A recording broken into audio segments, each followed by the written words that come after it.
السلام عليكم، كي دايرين؟ لاباس عليكم؟ كنتمنى تكونوا في احسن الاحوال وفي صحه جيده.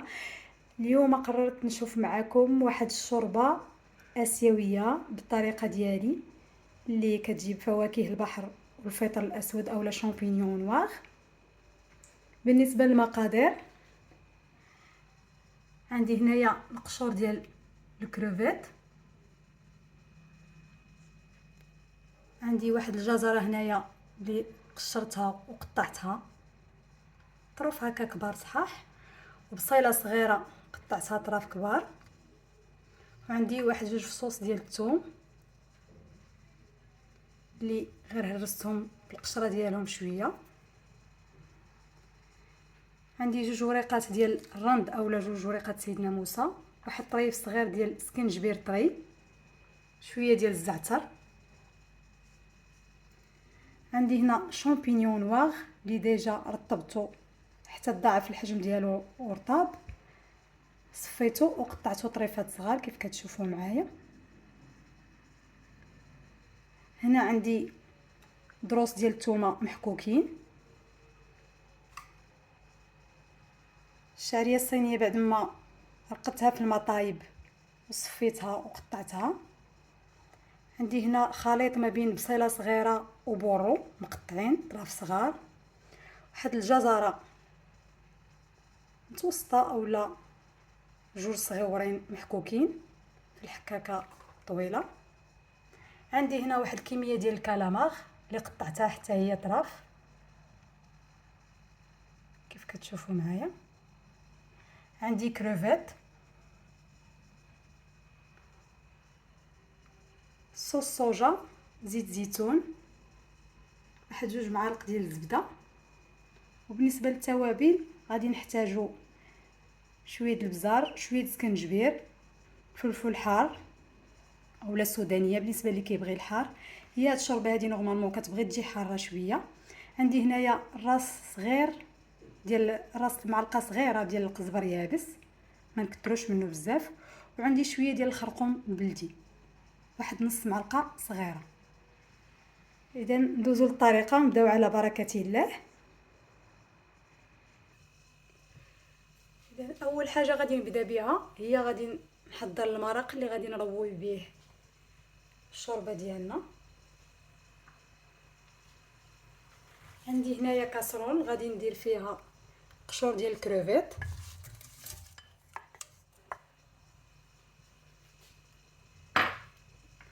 غادي نضيف ليه ديك الجزره اللي قطعت وبصيله وجوج دروس ديال الثومه.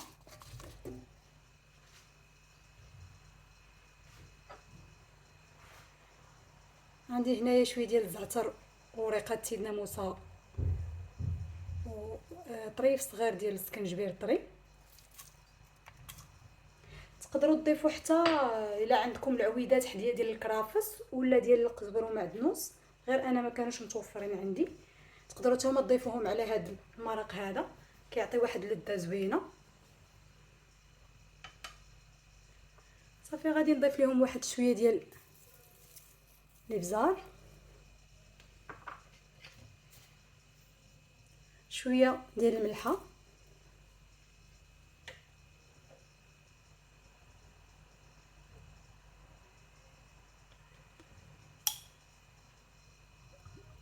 شويه زيت زيتون،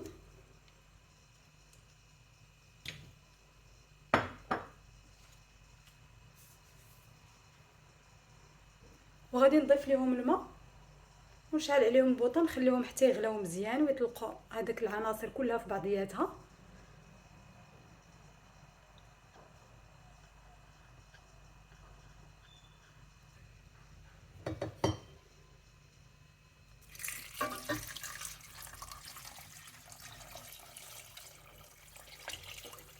نضيف الماء الكافي، نعمر الكاسرونه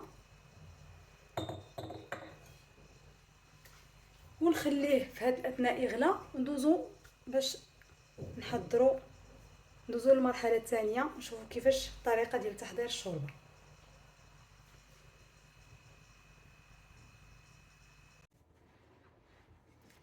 عندي هنايا واحد الطنجره غادي ندير فيها الزبده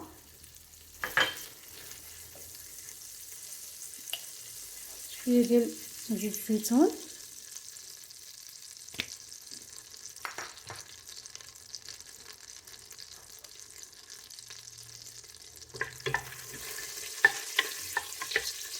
غنضيف بورو والبصله مفروضين،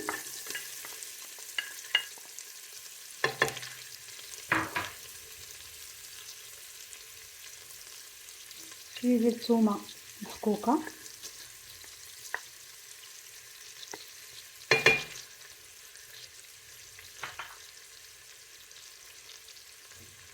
الجزر محكوك،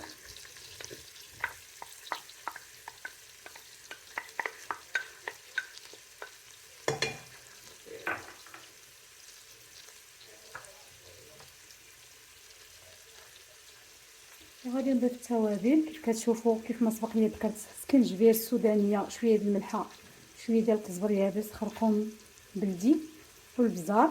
نحاولوا الملحه ما نكثروهاش، نديرو غير شويه حيت مازال من بعد غادي نضيف صوص الصوجا اللي كتكون حتى هي مالحه بزاف. نقليو هاد العناصر هادو مزيان،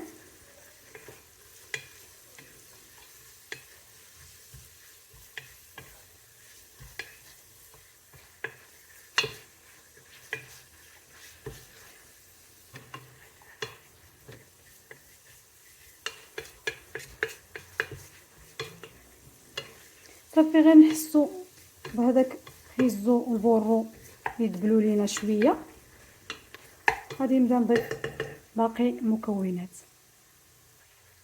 صافي من بعد ما تقلى لينا الجزر مع البورو والبصله، غادي نضيف شامبينيون نوار. الشامبينيون كيف ما قلت لكم ضروري يتغسل مزيان مزيان، يترقد ويتشلل شحال من مره، عاد نصفيوه ونقطعوه.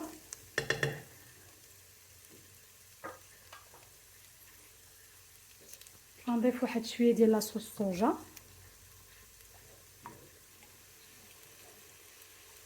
كيف قلت لكم لاصوص الصوجا راها مالحه، ما نكثروش الملحه، ديما نديروا القياس.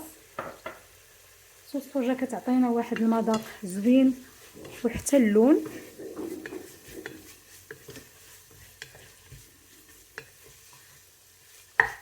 نقليو هاد العناصر مزيان،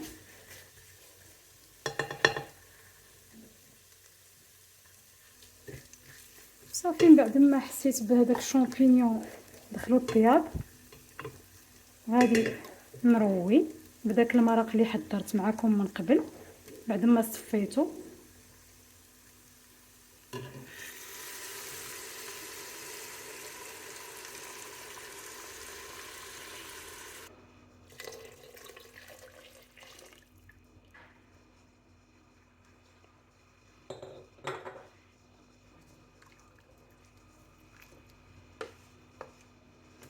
غادي نضيف الشعريه الصينيه،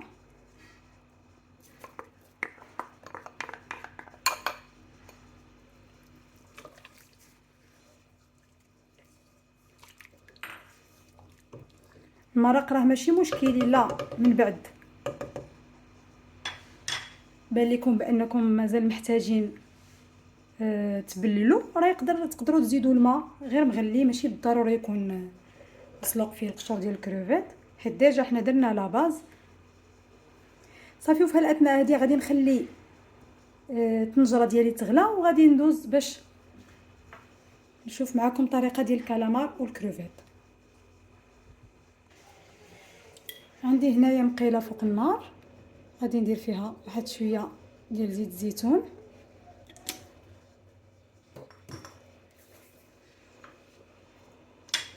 داك شويه ديال الثومه محكوكه اللي بقى ليا،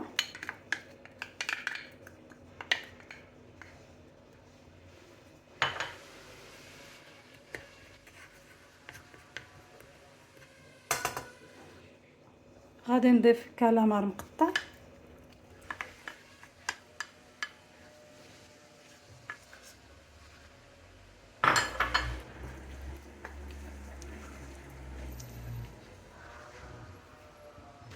شويه مليحه كيف ما قلت لكم، ما نكثرش الملحه على حسب لاصوص الصوجا. والملحه ديجا درتها من قبل في المرق ودرتها مع شامبينيون. شويه ديال الابزار،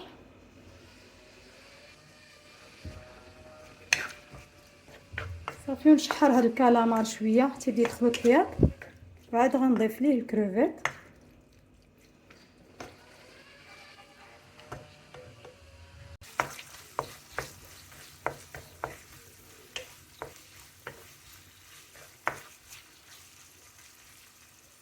غادي نضيف دابا الكروفيت،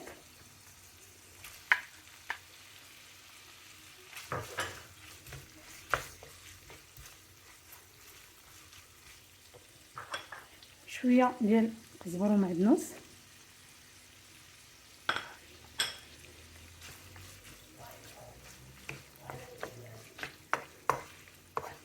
صافي ونشحروا كلشي مزيان حتى يطلق لينا ديك النكهه ديالو في داك الزيت.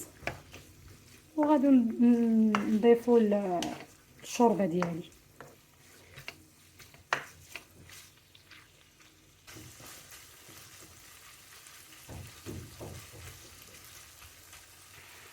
صافي من بعد ما طابخ هذاك الكالامار والكريفات غادي نضيفهم على الشوربه.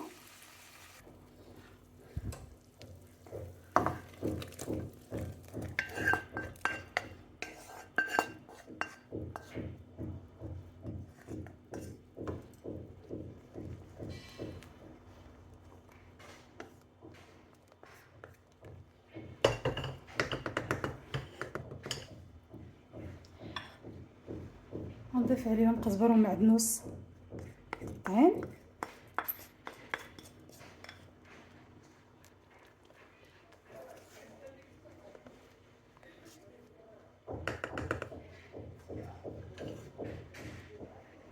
بطبيعه الحال ما غاديش نخليو الشوربه بحال هكا جاريه، غادي نضيفوا واحد المكون اللي غادي يخطرها لينا واحد شويه تعطينا ديك لا تيكستور ديال الختوريه، ما يبقاش هكا جاري بزاف. هنايا عندي خديت معلقه كبيره عامره ديال المايزينا اللي حركتها في واحد شويه ديال الماء، نحركها مزيان ونضيفها للشوربه صافي، ونخليها كتغلي مع التحراك باش ما تلصق ليناش مايزينا تحت القاع ديال الكوكوط.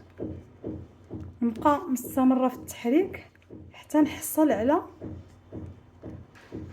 هذاك القوام اللي حنا بغينا، على حساب نتوما كيفاش تبغيوها، ثقيله بزاف ولا غير شويه.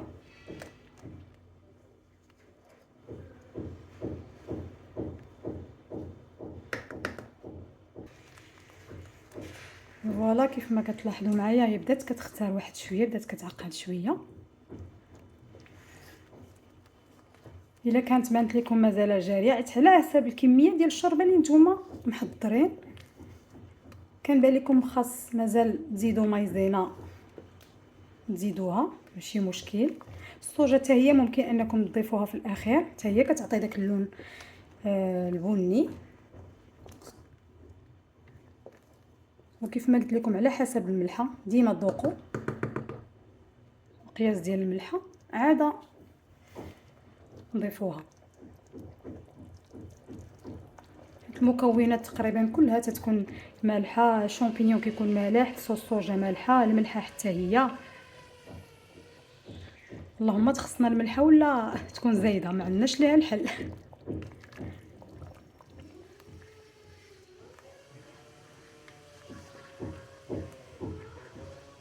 صافي غنتسنى على هذه التغسال مازال، ونتلاقاو باش نشوفوا الشكل النهائي بعد ما نقدموها.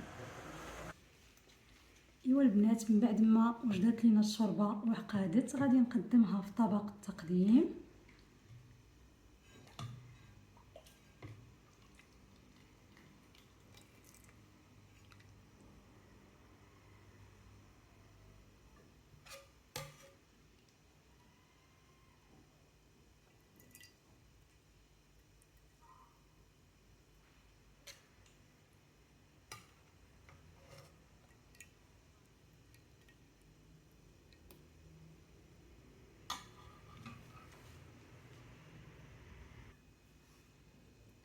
وهذا هو الشكل النهائي ديال الشوربه ديالنا ديال اليوم. صدقوني البنات راه كتجي غزاله، جربوها وخليو لي التعاليق ديالكم، وما تنسونيش من اللايك ديالكم. مع وصفه قادمه ان شاء الله. السلام عليكم.